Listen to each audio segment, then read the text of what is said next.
وعلیکم السلام ورحمۃ اللہ وبرکاتہ۔ اللہ رب العالمین خیر و عافیت میں رکھے۔ سوال بڑا ہی اہم ہے اور شبہ بڑا ہی قوی معلوم ہوتا ہے۔ وہ یہ ہے کہ کیا قرآن کریم میں قسمت کا، نصیب کا یا تقدیر کا کہیں ذکر ہے؟ اس کا جواب یہ ہے کہ بالکل ذکر ہے۔ چنانچہ اللہ رب العالمین نے فرمایا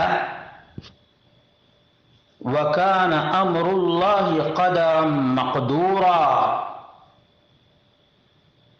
اور اللہ تبارک و تعالیٰ کے کام اندازے پر مقرر کیے ہوئے ہیں، اندازے پر مقرر کیے ہوئے ہیں۔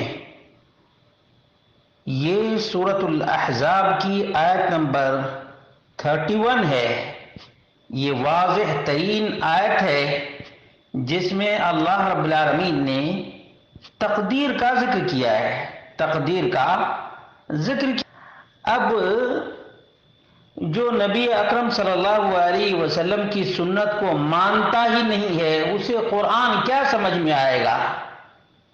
اور عام طور پر ہم دیکھتے ہیں کہ ایسی واہی تباہی باتیں وہی لوگ کرتے ہیں جنہیں نہ رب کے قرآن کا علم ہے اور نہ ہی بیان کا علم ہے۔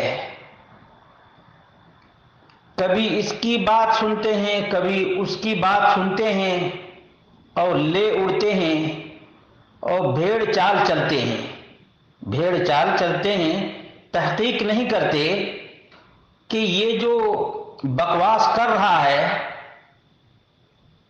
اس کی تحقیق بھی کبھی کر لینی چاہیے تاکہ معلوم ہو سکے کہ علم کی بنیاد پر اس نے یہ بات کہی ہے یا جہالت کی بنیاد پر۔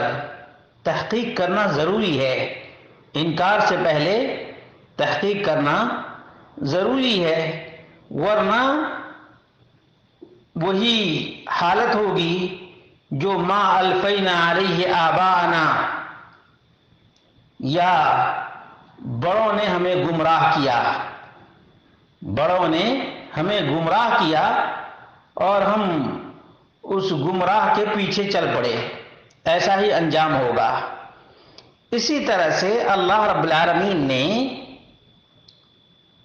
سورۃ القمر آیت نمبر 49 میں بیان کیا ہے اِنَّا كُلَّ شَيْءٍ خَلَقْنَاهُ بِقَدَرٍ، یقیناً ہم نے ہر چیز کو ایک مقررہ اندازے پر پیدا کیا ہے۔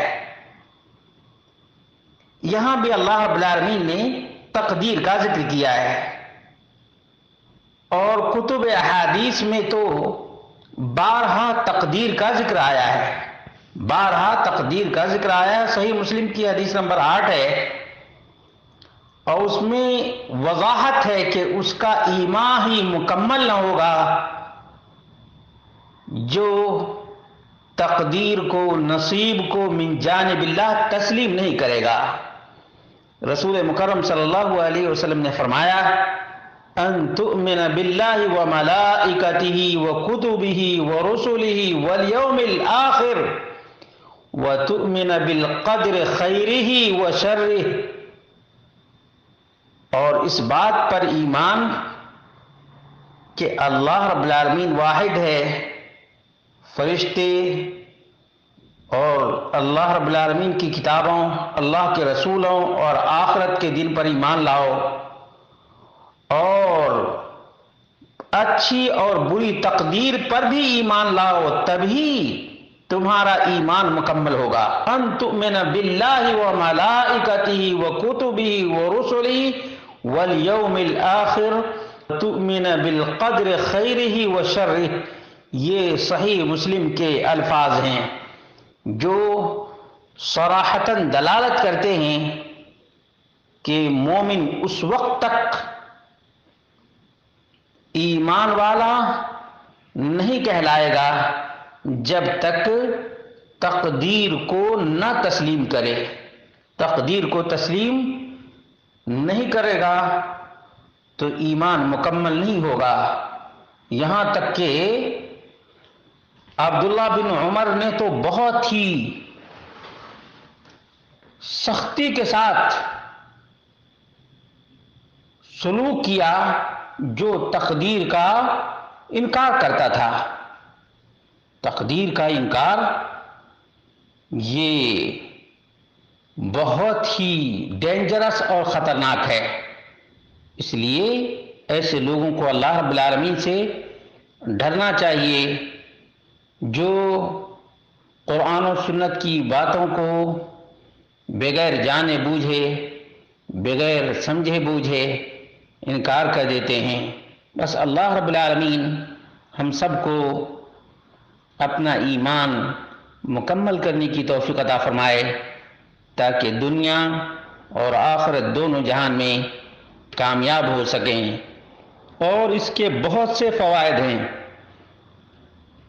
تقدیر پر ایمان کے بہت سے فوائد ہیں۔ ان میں سے سب سے بڑا فائدہ یہ ہے کہ اللہ تبارک و تعالی کی رضا ہے، اور تمام تر احداث اور تمام تر فتنوں میں مدد ہے، نصرت ہے، تائید ہے اور قلبی سکون ہے، قلبی سکون ہے۔